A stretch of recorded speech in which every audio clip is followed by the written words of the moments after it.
जय हिंद। नमस्कार साथियों, कैसे हैं आप सभी लोग। उम्मीद करते हैं कि आप सभी लोग अच्छे होंगे। और साथियों, आप सभी लोग की जो तैयारी है बिल्कुल अच्छी तरीके से चल रही होगी। तो साथियों, आज के इस क्लास में आरआरबी एनटीपीसी एग्जाम 2026 के लिए साथियों ऐसे चुनिंदे प्रश्न लेकर आए हैं जो कि साथियों आपके 16 मार्च और 17 मार्च के एग्जाम के लिए साथियों ये क्लास जो है रामबाण क्लास साथियों साबित होने वाले हैं। तो यदि आपका भी पेपर साथियों 16 और 17 मार्च को है तो आप इस क्लास को जरूर देख के जाइएगा, क्योंकि साथियों जिस पैटर्न से साथियों क्वेश्चन आपके आरआरबी एनटीपीसी में पूछे जाते हैं बिल्कुल साथियों उसी पैटर्न के क्वेश्चन आज के इस क्लास में कराएंगे। तो आप इस अच्छे से इन सभी प्रश्नों को याद करके जाइएगा। तो चलिए साथियों क्लास को स्टार्ट करते हैं। उनसे पहले यदि आप इस चैनल पे पहली बार जुड़े हैं तो आप इस चैनल को सब्सक्राइब कर लीजिए और सब्सक्राइब करके ऑल नोटिफिकेशन को ऑल पे दबा के जुड़ जाइए, जिससे कि जब भी कोई नई क्लास हो सबसे पहले क्लास का नोटिफिकेशन जो है आपके पास पहुंच सके। तो आप इस चैनल को सब्सक्राइब कर लीजिए, साथ ही साथ आप जो है इस क्लास को भी लाइक जरूर कर लीजिएगा। तो चलिए क्लास को स्टार्ट करते हैं और देखिएगा कि क्वेश्चन क्या पूछा है। साथियों क्वेश्चन पूछा है कि निम्नलिखित में से कौन सी हवा बर्फ भक्षक के नाम से भी साथियों जानी जाती है। चलिए बताएंगे आप सभी लोग। ये सभी क्वेश्चन चुनिंदे प्रश्न हैं जो कि इस बार आपके आरआरबी एनटीपीसी के एग्जाम में ये सभी प्रश्न देखने को आपको मिलेंगे। और बताइएगा निम्नलिखित में से कौन सी हवा बर्फ भक्षक के नाम से भी जानी जाती है। तो याद रख लीजिएगा, यहाँ पे चिनूक हवा जानी जाती है। ऑप्शन बी के साथ आप लगा रहे हैं तो बिल्कुल सही जवाब है। चलिए आगे देखिएगा, यहाँ पे क्वेश्चन है आपका। और क्वेश्चन क्या है कि एक अस्थल डमरू मध्य क्या है। चलिए आंसर लगाइए कि एक अस्थल डमरू मध्य क्या है। तो एक अस्थल डमरू मध्य जो है ये आपके दो जल निकायों को अलग करने वाला भूमि की एक संकरी पट्टी है। ऑप्शन बी कीजिएगा इस क्वेश्चन का सही जवाब। चलिए आगे देखेंगे। क्वेश्चन दिया गया यहाँ पे कि भारत मानक समय तथा ग्रीनविच मध्य समय के बीच समय का अंतर कितना है। तो भारत मानक समय तथा ग्रीनविच मध्य समय के बीच का अंतर कितना होगा। तो याद रखिएगा ये 5 घंटा 30 मिनट का अंतर है। ऑप्शन सी सही जवाब है, 5.5 घंटा का अंतर होगा। चलिए आगे देखेंगे क्वेश्चन है। और क्वेश्चन क्या है कि श्रेणी द्वितीय में कितनी मिनी रत्न कंपनियां हैं। चलिए बताएंगे आप सभी लोग कि श्रेणी द्वितीय में कितनी यहाँ पे मिनी रत्न कंपनियां होगा। तो याद रख लीजिएगा आप सभी लोग, इसमें कुल 15 कंपनियां हो जाएंगे। ऑप्शन बी सही जवाब होगा। चलिए आगे देखिएगा, क्वेश्चन आपका है। और क्वेश्चन क्या है कि निम्नलिखित में से कौन सी काल्पनिक रेखा 0 डिग्री अक्षांश पर स्थित है। चलिए बताइएगा निम्नलिखित में से कौन सी काल्पनिक रेखा 0 डिग्री अक्षांश पर स्थित है। तो भूमध्य रेखा जो है ये 0 डिग्री अक्षांश पर स्थित रेखा है। ऑप्शन ए सही जवाब होगा। चलिए आगे देखिएगा, क्वेश्चन यहाँ पे है।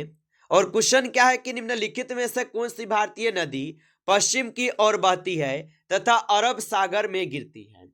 चलिए आंसर लगाइए कि निम्नलिखित में से कौन सी भारतीय नदी पश्चिम की ओर बहती है और अरब सागर में गिरती है। तो याद रख लीजिएगा आप सभी लोग, नर्मदा नदी हो जाएगा। ऑप्शन ए सही जवाब है, नर्मदा नदी है। आगे देखिएगा, क्वेश्चन है आपका कि पृथ्वी को क्षितिज के समांतर घेराव करने वाली काल्पनिक रेखाएं क्या कहलाती है।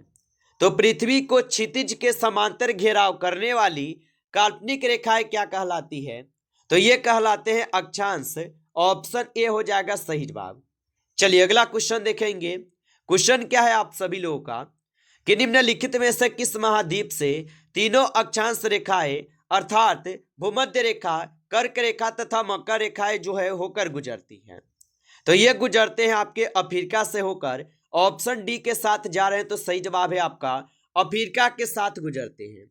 आगे देखिए, क्वेश्चन है निम्नलिखित में से किस शहर को भारत का शून्य मील केंद्र के नाम से भी जाना जाता है। चलिए आंसर लगाइए कि निम्नलिखित में से किस शहर को भारत का शून्य मील केंद्र के नाम से भी जाना जाता है। तो ये जानते हैं नागपुर को। ऑप्शन सी सही जवाब है, नागपुर को जानते हैं। आगे देखिएगा, क्वेश्चन है कि किस पंचवर्षीय योजना का उद्देश्य तीव्र और अधिक समावेशी तथा धारणीय विकास था। चलिए बताइए, तो किस पंचवर्षीय योजना का उद्देश्य तीव्र और अधिक समावेशी तथा धारणीय विकास था? तो याद रख लेंगे आप सभी लोग, 12वीं हो जाएंगे। ऑप्शन यहाँ पे 20 क्वेश्चन का सही जवाब है, 12वीं हो जाएंगे। आगे देखिएगा, क्वेश्चन है कि संत कबीर जो है ये किसके शिष्य थे? चलिए आंसर लगाइए कि संत कबीर जो है ये किसके शिष्य थे? तो संत कबीर जो है रामानंद के शिष्य थे। ऑप्शन डी सही जवाब है, रामानंद के शिष्य थे। चलिए आगे देखेंगे, क्वेश्चन है, और क्वेश्चन क्या है आपका कि जूनागढ़ शिलालेख निम्न में से किस भाषा का पहला शिलालेख माना जाता है? तो जूनागढ़ शिलालेख निम्न में से किस भाषा का पहला यहाँ पे जो है शिलालेख माना जाता है? तो याद रख लीजिएगा आप सभी लोग, ये संस्कृत के माने जाते हैं। ऑप्शन डी सही जवाब होगा। चलिए अगला क्वेश्चन है, क्वेश्चन दिया गया कि निम्नलिखित में से किसे महात्मा गांधी का राजनीतिक गुरु माना जाता है? चलिए बताइएगा, निम्नलिखित में से किसे महात्मा गांधी का राजनीतिक गुरु माना जाता है?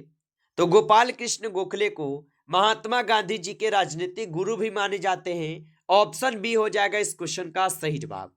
चलिए आगे देखिएगा, क्वेश्चन दिया गया कि संस्कृत कवि राजशेखर डैश के दरबार में रहते थे। तो संस्कृत कवि राजशेखर जो है किसके दरबार में रहते थे? तो याद रखिएगा, मणिपाल प्रथम के दरबार में रहते थे। ऑप्शन ए सही जवाब है। अगला प्रश्न यहाँ पे है, निम्नलिखित में से किस मुगल शासक के समय झरोखा दर्शन आरंभ किया गया?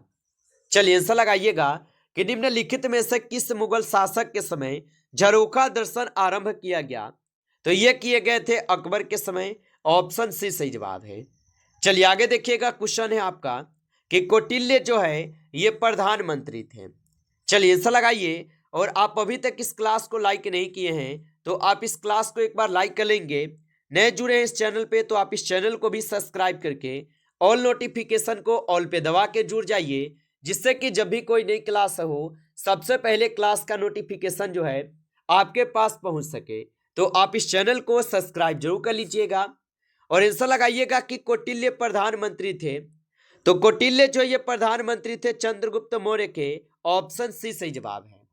चलिए अगला क्वेश्चन देखेंगे, और क्वेश्चन है कि लॉर्ड मिंटो ने अमृतसर की संधि 1809 से ठीक पहले शांति स्थापित करने के लिए रणजीत सिंह के पास किसे भेजा था?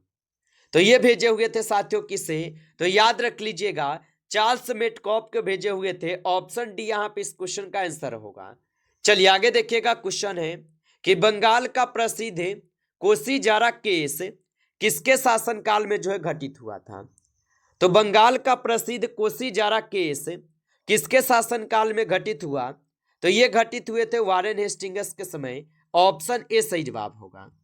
चलिए अगला क्वेश्चन देखेंगे, निम्नलिखित में से किस आंदोलन का संबंध तिनकठिया व्यवस्था से है? चलिए बताएंगे कि निम्नलिखित में से किस आंदोलन का संबंध तिनकठिया व्यवस्था से है? तो ये हो जाएंगे आप सभी लोगों का चंपारण सत्याग्रह। ऑप्शन सी सही जवाब है, चंपारण सत्याग्रह होगा। चलिए अगला क्वेश्चन देखेंगे, निम्न में से कौन सा यहाँ पे शासक संगम राज्य चोर यहाँ पे चेर से संबंधित नहीं था? चलिए बताइए, तो निम्न में से कौन सा शासक संगम राज्य चेर से संबंधित नहीं था? तो याद रख लीजिएगा आप सभी लोग, यहाँ पे नेडियोन नहीं था। ऑप्शन ए सही जवाब है, नेडियोन नहीं होगा।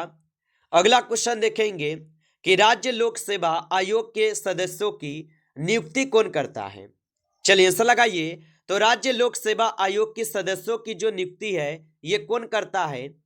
तो याद रख लीजिएगा, राज्य लोक सेवा आयोग के सदस्यों की नियुक्ति जो है यहाँ पे की जाती है आपके राज्यपाल के द्वारा। ऑप्शन यहाँ पे 20 सही जवाब है।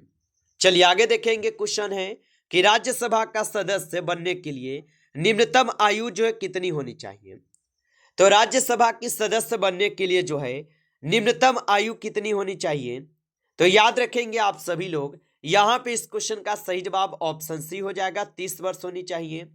ऑप्शन सी सही जवाब है।